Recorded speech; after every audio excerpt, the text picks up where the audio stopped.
আলাইকুম। ঢাকা শিক্ষা board laboratory school and college আয়োজিত অনলাইন বিশেষ ক্লাসে আজকে আমি আছি আয়েশা সুলতানা, সহকারী শিক্ষক বাংলা।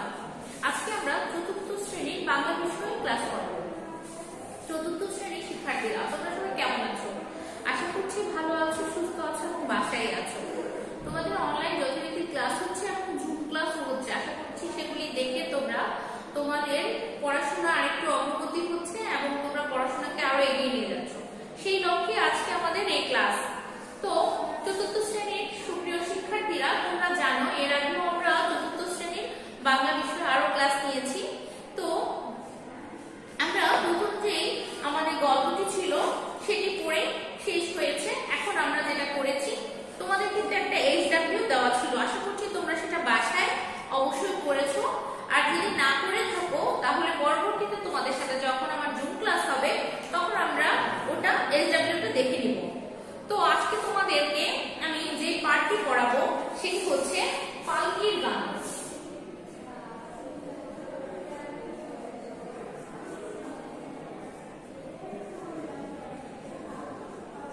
পালকির গান আজকে আমরা যে কবিতাটি পড়বো তার নাম হচ্ছে পালকির গান। লিখেছেন কে? সত্যেন্দ্রনাথ দত্ত।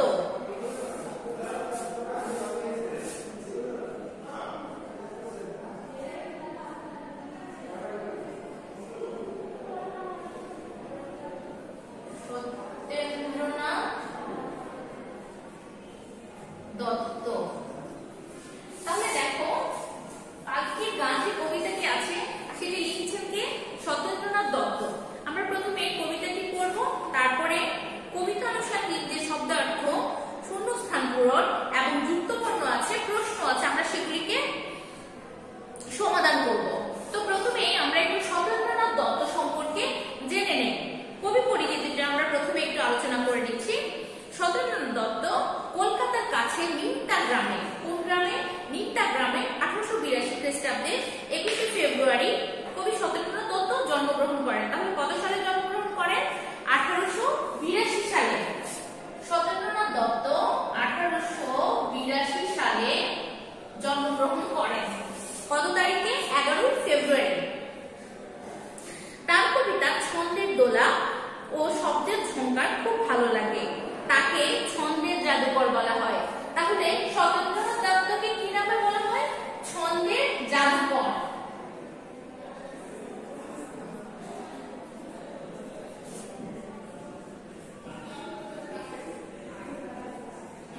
সত্যেন্দ্রনাথ দত্তের আরেকটি কি নাম আছে? ছন্দের জাদুকর বলা হয় তাকে। তো তারপর দেখো, তার বিখ্যাত গ্রন্থগুলোর মধ্যে রয়েছে কুহু ও কেকা, অভ্র আবির, বসন্তিকা উল্লেখযোগ্য।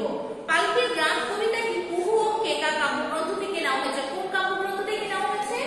কুহু ও কেকা। কুহু ও কেকা। তাহলে তার কোন কাব্য থেকে এটা নেওয়া হয়েছে? কুহু ও কেকা থেকে নেওয়া হয়েছে। তারপর কি আছে দেখো, মাত্র 40 বছর বয়সে 1922 সালে 22 খ্রিস্টাব্দের 25শে ফেব্রুয়ারি কবি মৃত্যুবরণ করেন। তাহলে মারা গেল কবে? 1922 খ্রিস্টাব্দ। কবি মাত্র 40 বছরে মৃত্যুবরণ করেছেন। এখন আমরা কবিতাটি পড়বো আগে, তারপরে শব্দার্থগুলি লিখে দেখিয়ে দিব। আমি একবার কবিতাটি তোমাদেরকে পড়ে বুঝিয়ে দিচ্ছি। পালকি চলে, প্রথমে হচ্ছে কবিতার নাম পালকির গান, লিখেছেন সত্যেন্দ্রনাথ দত্ত। পালকি চলে, পালকি চলে, গগন তলে আগুন জ্বলে। আচ্ছা, এখন আমরা দ্বিতীয় লাইনটি পড়ে বুঝাচ্ছি। গগন অর্থ কি? গগন অর্থ হচ্ছে আকাশ। আগুন তোমরা বলছো আগুন জ্বলছে, সেটা বলছে স্তব্ধ গায়ে আগুন গায়ে যাচ্ছে কারা, রৌদ্র সারা ময়রা মুদি, চক্ষু মুদি, ঢুলছে কোষে, পাটায় বসে ধুলছে কোষে, দুধের চাচি শুচ্ছে মাছি, শুষছে মাছি, উঠছে কত ঘনঘনিয়ে, আসছে কারা ঘনঘনিয়ে, হাটের শীষে রুক্ষ বেশে, ঠিক দুপুরে যায় হাটুরে, কুকুরগুলো শুকছে ধুলো, ভুগছে কেহ ক্লান্ত দেহে গঙ্গা ফুঁড়ে লাফিয়ে চলে বাদের দিকে সূর্য ঢলে পালকি চলে রে অঙ্গ ঢলে রে আর কত দেরি কত আরো কত দূর। এটা হচ্ছে সংক্ষিপ্ত একটা আকার দিয়েছে, এখানে একটা নাম দিয়েছে পালকির গান। আমরা আগেই জেনেছি যে তার কোন কাব্যগ্রন্থ থেকে, কুহু ও কেকা কাব্যগ্রন্থ থেকে এই কবিতাটি সংক্ষেপে এখানে দেওয়া হয়েছে। এখন প্রথম চালনা তোমাদেরকে আমি বুঝিয়ে দিলাম যে পালকি চলে মানে তোমরা তো আগে পালকি দেখোনি, এখন এখানে ছবি আঁকা আছে, হয়তোবা জাদুঘরে গেলে তোমরা পালকি দেখতে পাবে। তো সেই পালকিটা কিন্তু যারা বই নিয়ে বেড়াতো তাদেরকে বলতো বেয়ারা। তো আমরা কবিতায় প্রথম দেখতে পাচ্ছি পালকি চলে তার মানে পালকি নিয়ে যাচ্ছে। গগন তলে মানে আকাশের তলে, আগুন জ্বলে মানে রৌদ্রটা এত বেশি যে মনে হচ্ছে আকাশের নিচে আগুন জ্বলে। স্তব্ধ গায়ে, স্তব্ধ কি বলো? স্তব্ধ শব্দের অর্থ হচ্ছে থেমে যাওয়া, নিশ্চল হওয়া। স্তব্ধ গায়ে একদম মানে নিরিবিলি একটা গ্রাম। আদুল গায়ে, আদুল মানে কি? আদুল মানে হচ্ছে খালি গায়ে। আদুল গায়ে মানে খালি গায়ে যাচ্ছে কারা? রৌদ্র সারা এই রৌদ্রের বেলায় কারা যাচ্ছে? ময়রা মুদি, চক্ষু মুদি, পাটায় বসে। পাটা মানে কি? তক্তা বা মানে তক্তা, পাটা, তক্তা মানে কাঠের উপরে বসা কাঠ সাদৃশ্য যে জিনিস তাকে বলা হয় তক্তা বা পাটা। পাটায় বসে ঢুলছে কোষে মানে ঢুলে পড়ে যাচ্ছে। ঢুলছে কোষে, কোষে মানে হচ্ছে জোরে। দুধের চাচি, দুধের চাচি মানে দুধ দিয়ে তৈরি এক জাতীয় পদার্থ যেটা লেগে থাকে সেটা দুধের চাচি। শুচ্ছে মাছি, ওঠাতে দেখবা মাছি বসে। উঠছে কত ভনভনিয়ে, ভনভনিয়ে মানে ভনভন করে, ভনভন করা। তো আসছে কারা? ভনভনিয়ে।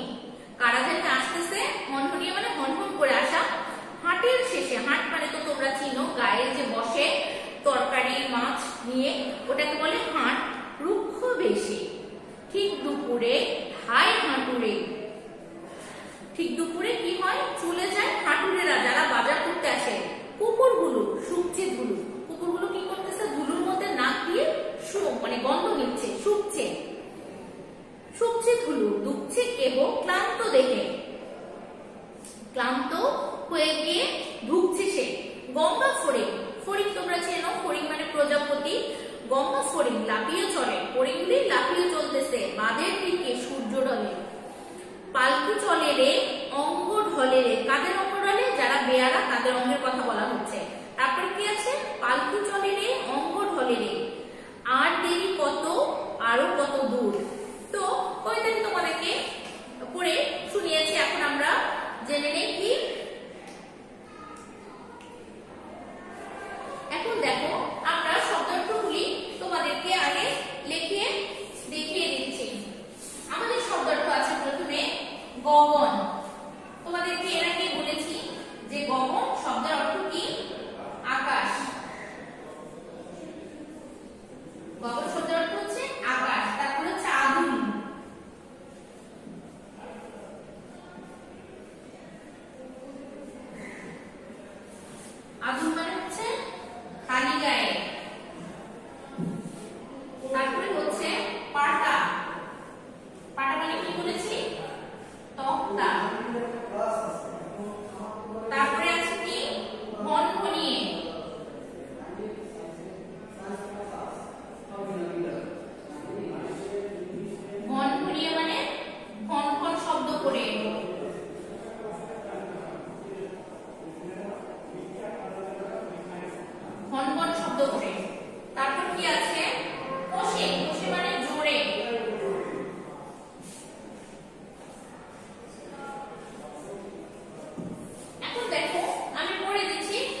সুষ্টে,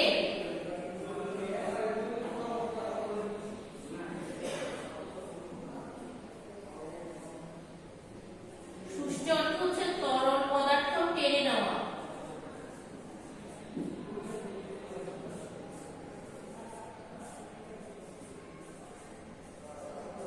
এখন দেখো আমি আরেকবার বলে দিচ্ছি, হাঁটুর অর্থ জিনিসপত্রকে বেচা কেনার জন্য যে হাঁটে যায়। ভুক্তি অর্থ হাঁপাচ্ছে।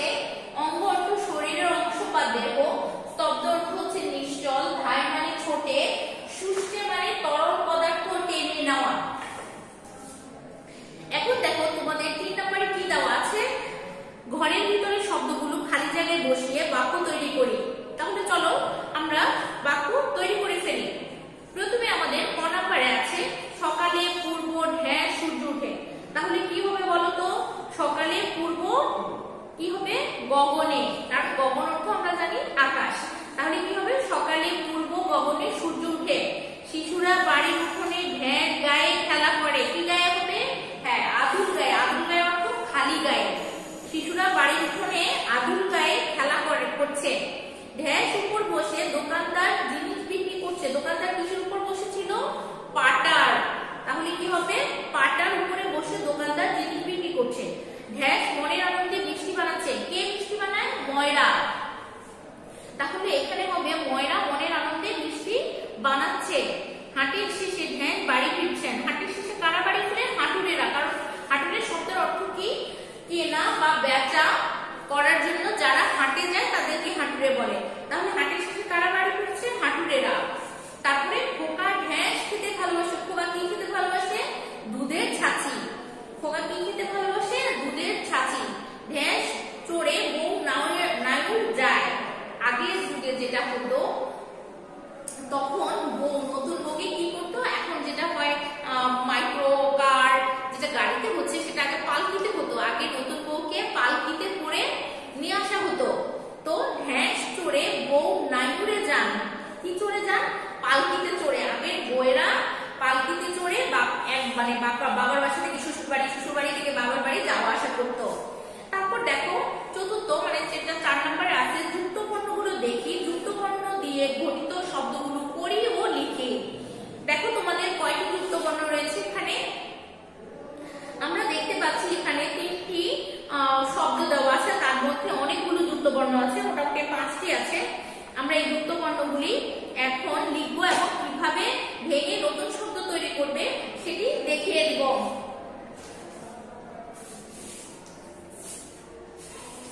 তাহলে দেখো আমরা এবার দিয়ে লেখার চেষ্টা করছি যুক্ত বর্ণ।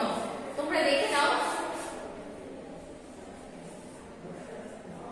যুক্ত বর্ণ। প্রথমে যে যুক্ত বর্ণটি আছে আমি তোমাদেরকে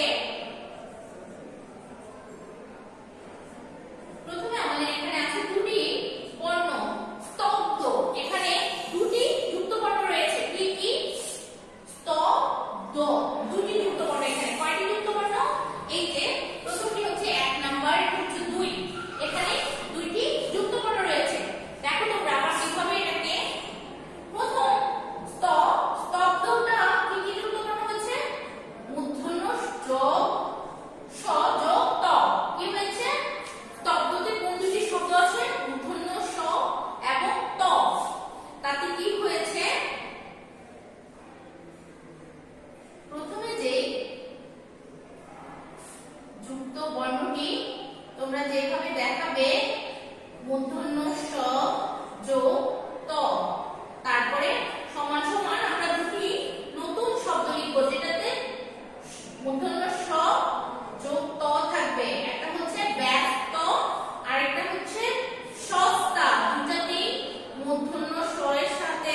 লব্ধ। লব্ধ লিখতে আমরা এই যুক্ত বর্ণটি পাই এবং ক্ষুব্ধ যেটি লিখতেও আমরা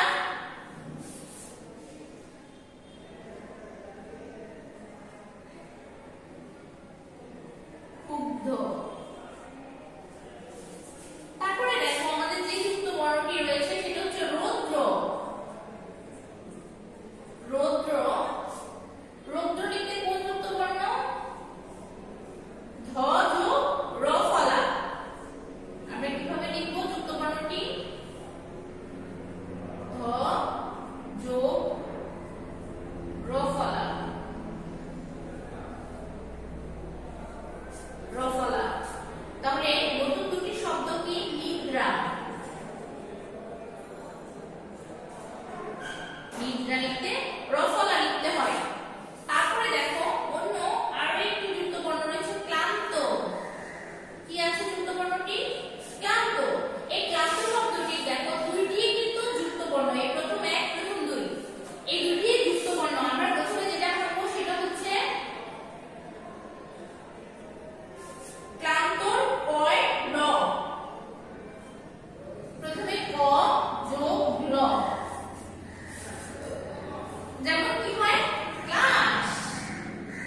ভালো থাকো।